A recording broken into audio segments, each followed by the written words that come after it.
দিনটি ছিল 1 ফেব্রুয়ারি। বাড়ি থেকে প্রায় সন্ধ্যে 7টা নাগাদ বেরিয়ে গেছি। সাথে গুঞ্জা আছে, সেজন্য খুব তাড়াতাড়ি বেরিয়েছি। রাত 9:45 ট্রেন, বাগ এক্সপ্রেস। কোথায় যাচ্ছি? আমাদের সবার প্রিয় জায়গা শিমুলতলা। তাহলে চলুন সবাই আমার সাথে একটু শিমুলতলা ঘুরে নেবেন। টাইম মতো হাওড়া স্টেশনে পৌঁছে গেছি এবং আমরা বেশ কয়েকজন দল বেঁধে এই যাত্রা শুরু করেছি। ট্রেনও ঠিক টাইমে দিয়ে দিয়েছে। ট্রেনে উঠেই আমাদের আড্ডা শুরু হয়ে গেল। সবাই বাড়িতে ফোন করতে শুরু করলো যে ঠিক টাইমে আমরা পৌঁছে গেছি এবং ট্রেন ছেড়ে দিয়েছে।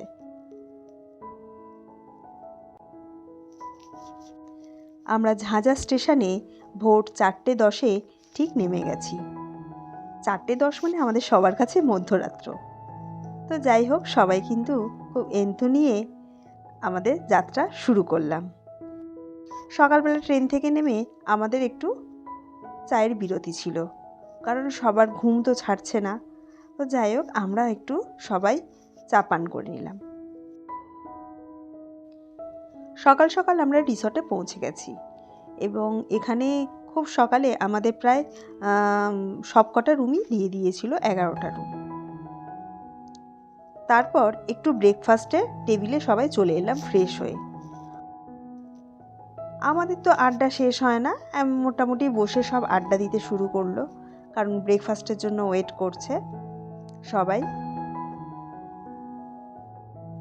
শিমুলতলা যেহেতু লোকালে ঘুরবো, তাই সেভাবে কোনো তাড়া নেই। আমরা খুব রিল্যাক্সভাবে ব্রেকফাস্ট করে তারপরে বেরোবো। তার আগেই যেখানে থাকবো সবার তো ফটো সেশন চলবেই। তো ফটো সেশন চলছে। আর গুঞ্জাও ভীষণ খুশি, গাড়িতে পুরো ঘুমিয়ে এসছে যখন শিমুলতলা স্টেশনে নেমে, মানে আমরা ঝাঁঝা স্টেশনে নেমেছি। ঝাঁঝা স্টেশনে নেমে যখন শিমুলতলাতে এসছি, পুরো গাড়িতে ঘুমিয়ে এসছে।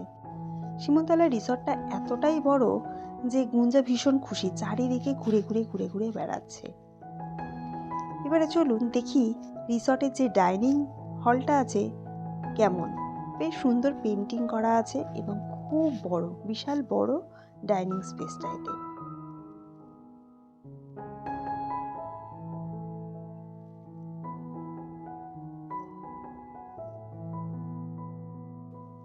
ব্রেকফাস্টে আছে লুচি, ছোলার ডাল, জিলিপি, একটা ডিম সিদ্ধ আর আচার। আমরা বেরিয়ে পড়েছি, চারিদিকে ধুধু প্রান্তর। আমরা চলেছি ধারারা ফলসের উদ্দেশ্যে। মনে পড়ে তরুণ মজুমদারের দাদার কীর্তি ছবির সেই দৃশ্য, যেখানে শীতের রাতে অনুপ কুমার তাপস পালকে এক গলা জলে ডুবিয়ে রেখেছিল। এই ধারারাই হলো সেই ঝর্ণা। অপূর্ব জায়গা এটি। ঝর্ণা দেখতে বেশ খানিকটা নিচে নামতে হয়। আমরা প্রায় 100 ছবি তুলেছি এখানে এসে। ধারারা ফলস আদতে এটা একটি ঝিরিঝিরি বয়ে চলা নদী, আর অল্প উচ্চতা থেকে পড়ছে ঝর্ণার জল। চারিদিকে নৈসর্গিক সৌন্দর্য বলে বোঝানো যাবে না। 125 সিঁড়ি নামতে হয়।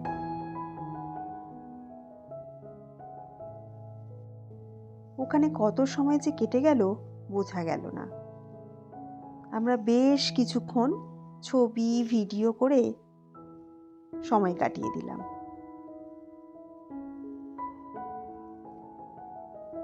আমরা কয়েকজন ছাড়া প্রায় সবাই নিচে নেমেছিল।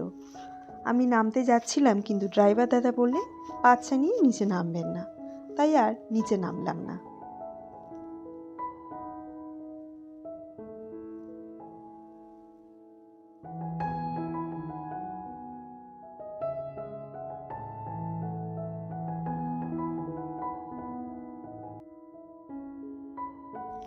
ধারারা ফলসের উপর দিকেই মন্দির রয়েছে।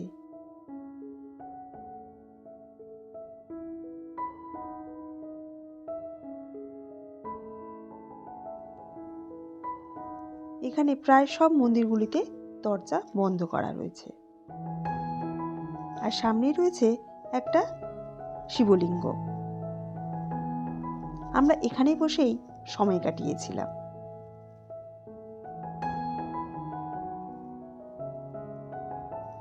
চারিদিকে যেখানেই তাকাই না কেন ধুধু প্রান্তর, কোনো মানুষজন কারোর দেখা নেই।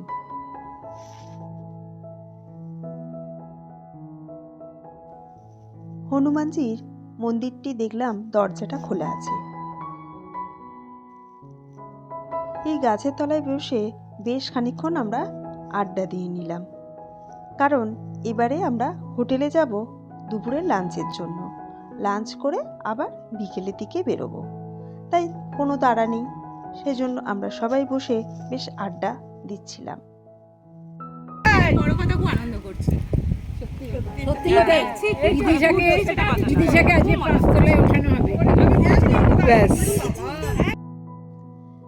ধারারা ফলস দেখে আমরা আবার এগিয়ে গেলাম। রাস্তায় যেতে যেতে দেখলাম সর্ষে ক্ষেত। সর্ষে ক্ষেত আর ছবি তুলব না, ভিডিও করব না, সেটা হয়? তাই আমরা কয়েকজন মিলে গাড়ি থেকে নেমে পড়লাম।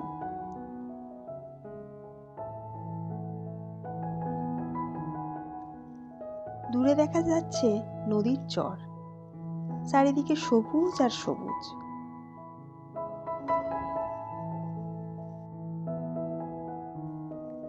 আমরা অনেক তো দূষণের শিকার হচ্ছি প্রতিদিন। শিমুলতলা আপনাকে দূষণের হাত থেকে কিছুদিনের জন্য রেহাই দেবে। সবুজের মধ্যে এক অপরূপ সৌন্দর্য আপনাকে আঁকড়ে ধরবে।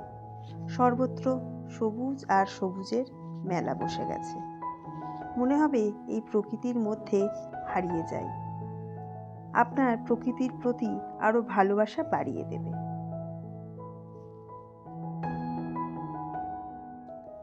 কিছুক্ষণ ফটোশুট করে এবারে আমরা গাড়ির দিকে এগিয়ে গেলাম। কতদিন পরে এরকম যে সর্ষে ক্ষেত মাঠ দেখছি তার ঠিক নেই, মানে ভীষণ ভালো লাগলো।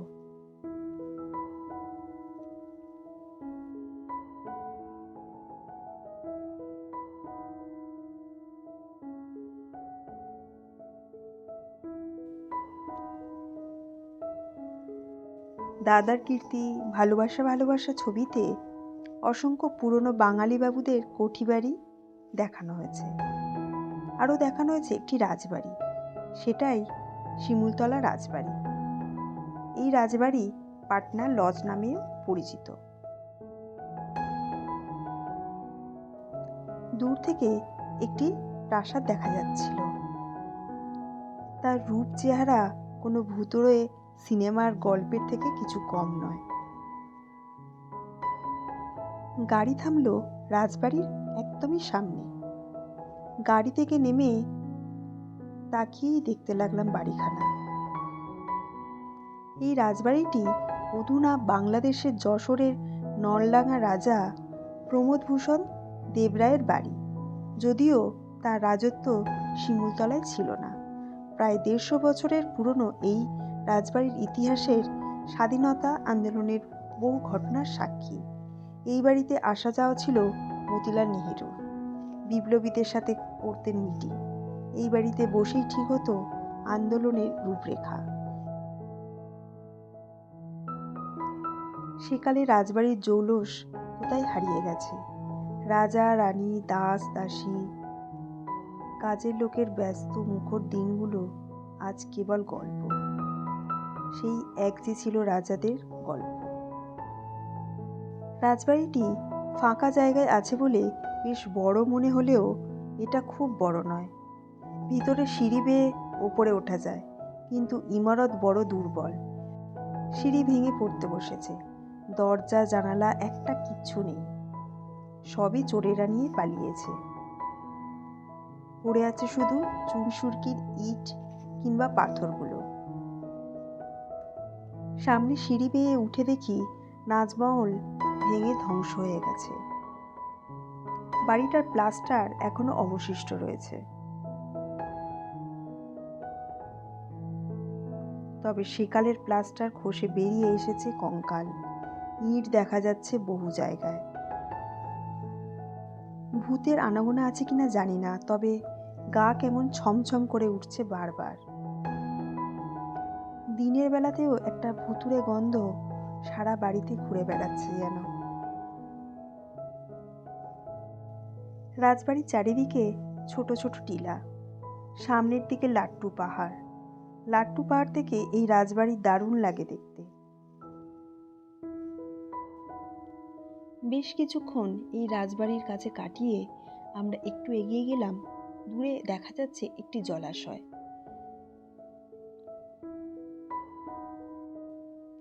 কিছু মানুষজনও দেখা যাচ্ছে, তাই আমরা সবাই মিলে এগিয়ে গেলাম।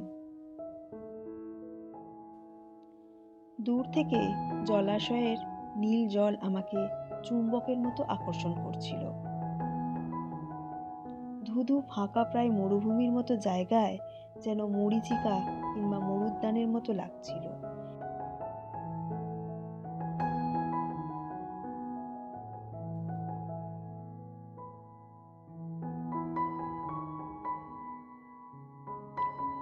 এই পুকুরের জল কখনো শুকায় না।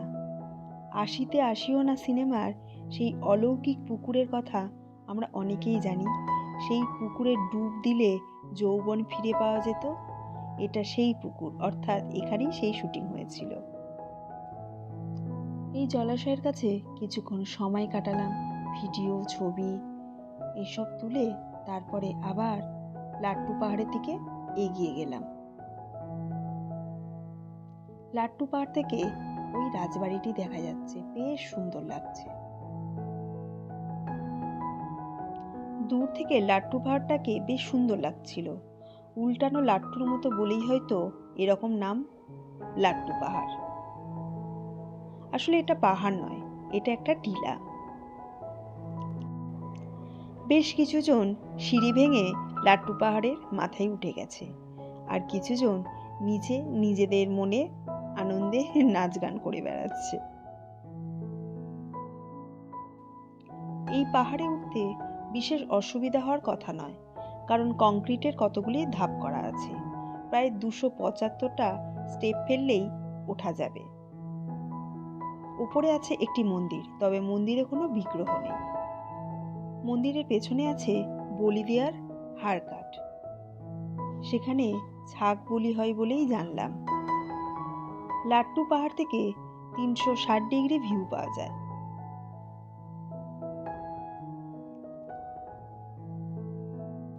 পাখির চোখে শিমুলতলা দেখা যায় এই লাট্টু পাহাড় থেকে। লাট্টু পাহাড়ে এসে সূর্যাস্ত দেখতে বেশ লাগে, কিন্তু প্রচণ্ড হাওয়া আর ঠান্ডার জন্য আমরা প্রায় তাড়াতাড়ি ওখান থেকে বেরিয়ে চলে এলাম।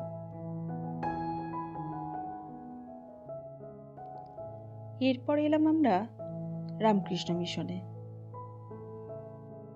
রামকৃষ্ণ মিশনে ঢোকার মুখে দেখলাম স্বামী বিবেকানন্দের একটি মূর্তি।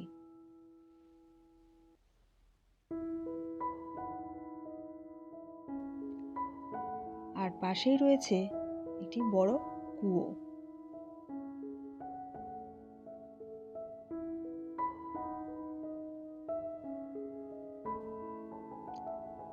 মিশনের দরজা খোলা থাকলেও বিশেষ কোনো লোকজনকে না দেখতে পেয়ে আমরা কিছুক্ষণ সময় কাটিয়ে তারপরে বেরিয়ে এলাম।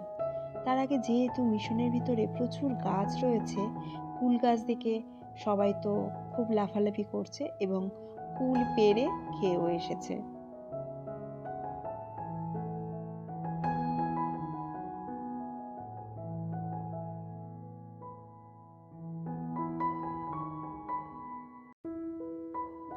এবারে আমরা হোটেলে ফিরে সন্ধ্যাবেলা মুড়ি মাখা খেলাম।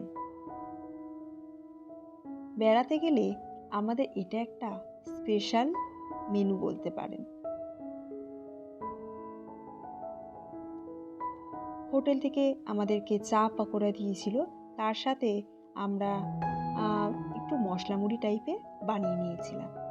তো সবাই বেশ আনন্দ করে খাওয়া দাওয়া হলো। সন্ধ্যেটা এভাবেই কাটলো। তারপরে রাত্রে ডিনার করতে চলে গেলাম। শিমুলতলায় আজকের আমাদের দ্বিতীয় দিন। বেশ সকালবেলা উঠে পড়েছি এবং সকালের এই যে দৃশ্য দেখে মনটা বেশ ভালো হয়ে গেল।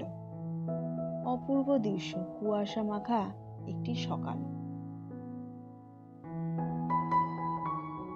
বাড়িতে থাকলে এমন সকালবেলা ওঠা হয় না, তাই এই যে সকালে কুয়াশা মাখা সকালটা দেখতে পাচ্ছি, এটা ভীষণ আনন্দ দিয়েছে আমাকে।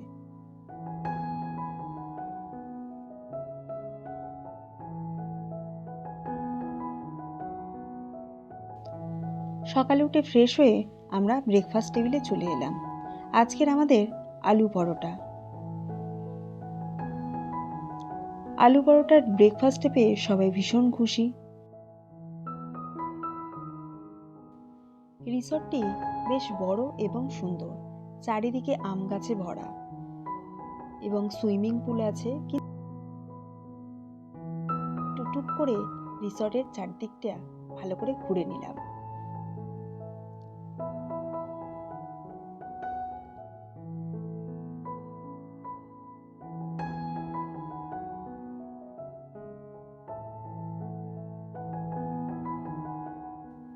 শিমুলতলা জুড়ে ছড়িয়ে আছে অসংখ্য পুরনো বাড়ি, যেগুলো একসময় বেশ টাকা পয়সা খরচ করে এই বাড়িগুলো বানানো হয়েছিল, কিন্তু কালের স্রোতে এই সুন্দর গঠনশৈলীতে বানানো বাড়িগুলো এখন অনাদরে পড়ে রয়েছে।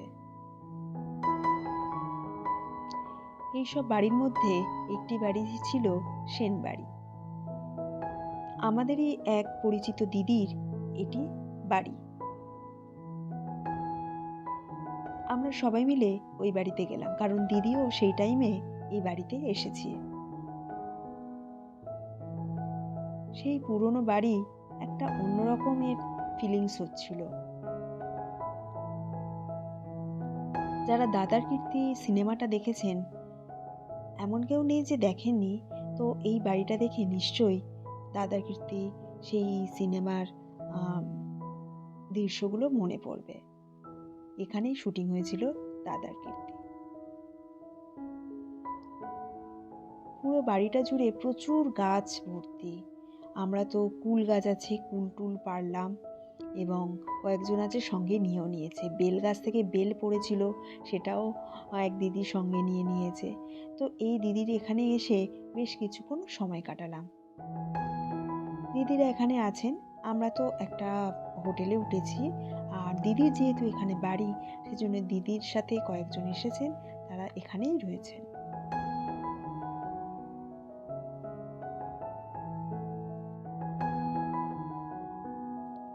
কুল গাছ দেখে আর কুল পারবে না সেটা কখনো হয়? কেউ মানা করবে না, নিজের ইচ্ছে মতো কুল পারো। তো বেশ মজাই লাগছিল, গুঞ্জাও খুব এনজয় করছিল। এই হচ্ছে সিকেবি, আমার মতন একটা 75 বছরের বুড়িকেও নাচিয়ে চলেছি। সেনবাড়ি থেকে ফেরার পথে রাস্তার দুই ধারে বেশ পুরনো কয়েকটি বাড়ি দেখলাম। না, দাঁড় করিয়ে আর ফটো ভিডিও তোলার সুযোগ নেই, কারণ দুপুর গড়িয়ে যাচ্ছে, গিয়ে লাঞ্চ করতে হবে।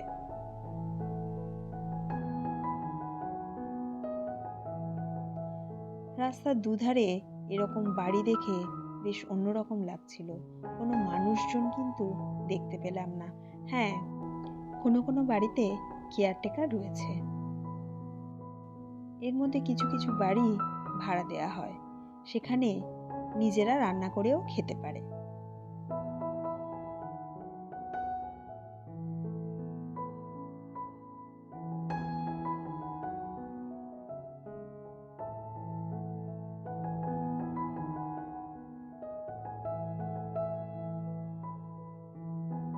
দুপুরে লাঞ্চ সেরে আমরা বেরিয়ে পড়েছিলাম।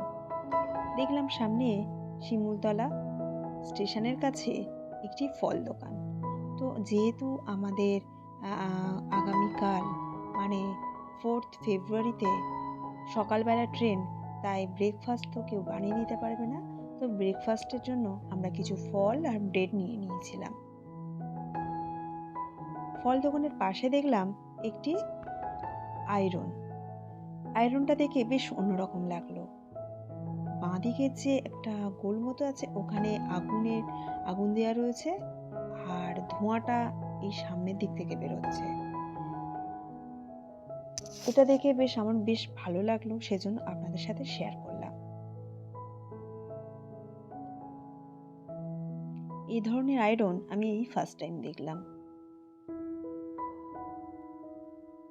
আপনারা কেউ আগে দেখেছেন কিনা আমি জানি না, দেখে থাকলে বলবেন।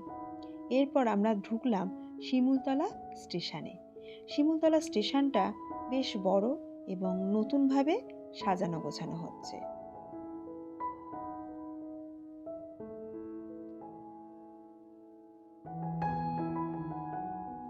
স্টেশনে ঢুকে ডান দিকে পড়বে একটি মাতাদির মন্দির।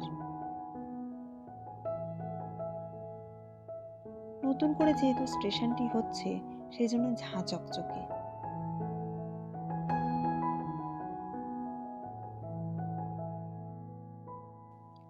আমরা বেশ কিছুক্ষণ এখানে আড্ডা দিলাম। আড্ডা দিয়ে স্টেশনের ভেতরে গেলাম। শিমুলতলা স্টেশনটি নতুনভাবে সেজে উঠছে।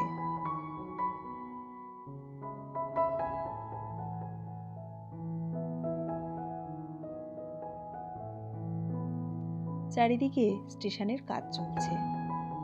পরবর্তী সময় হয়তো বেশ কিছু ট্রেন এখানে দাঁড়াবে। যারা কম খরচে আসতে চান মোকামা এক্সপ্রেসে ডিরেক্টলি শিমুলতলা এসে নামতে পারেন, কিন্তু ওই ট্রেনে এসি কোচ নেই।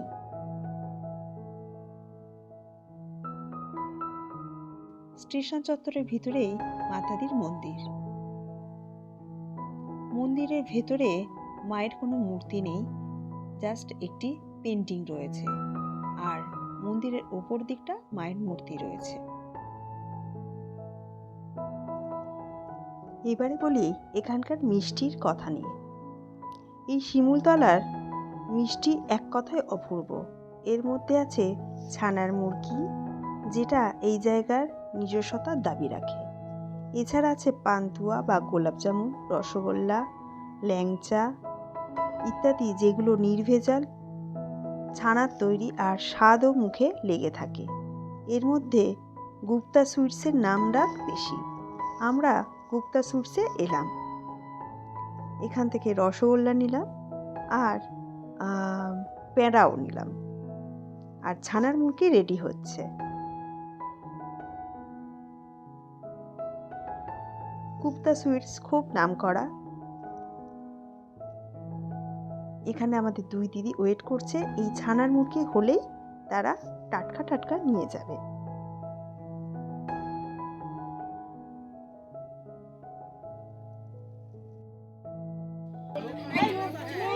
৩রা ফেব্রুয়ারি ছিল আমাদের শিমুলতলার সেকেন্ড দিন।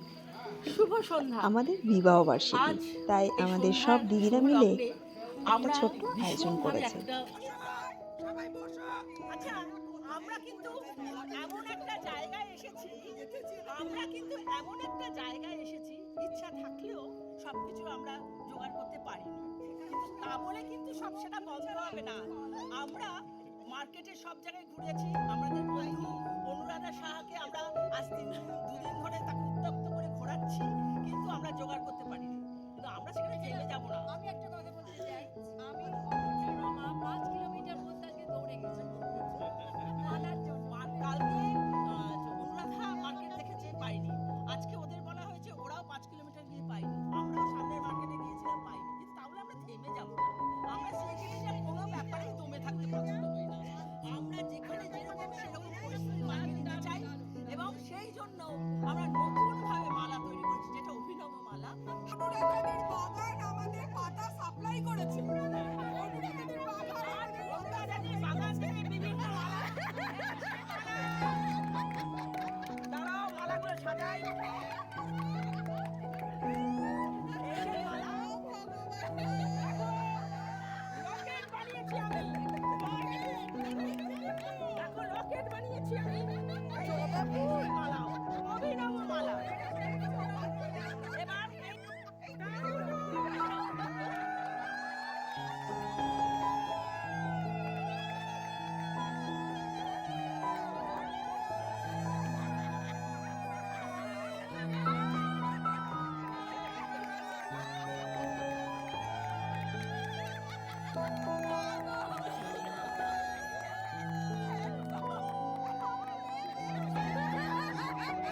করতেই থেকে যেতে।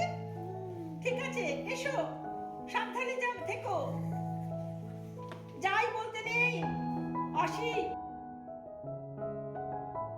বিবাহবার্ষিকী উপলক্ষে আমরা সবাইকে বারবিকিউ চিকেন খাওয়ালাম। খুব আনন্দ হয়েছে, চিকেনও খেয়েছি, আনন্দও করেছি, সব মিলিয়ে খুব খুব খুব খুব মজা করেছি। যেহেতু বাইরে খুব ঠান্ডা ছিল, তাই হোটেলকে বললাম আমাদের কনফারেন্স হলে একটু সুবিধা করে দেওয়ার জন্য। আমরা সবাই মিলে কনফারেন্স হলে চলে এলাম এবং এসে আমরা নিজেদের মতো নাচ গান করলাম।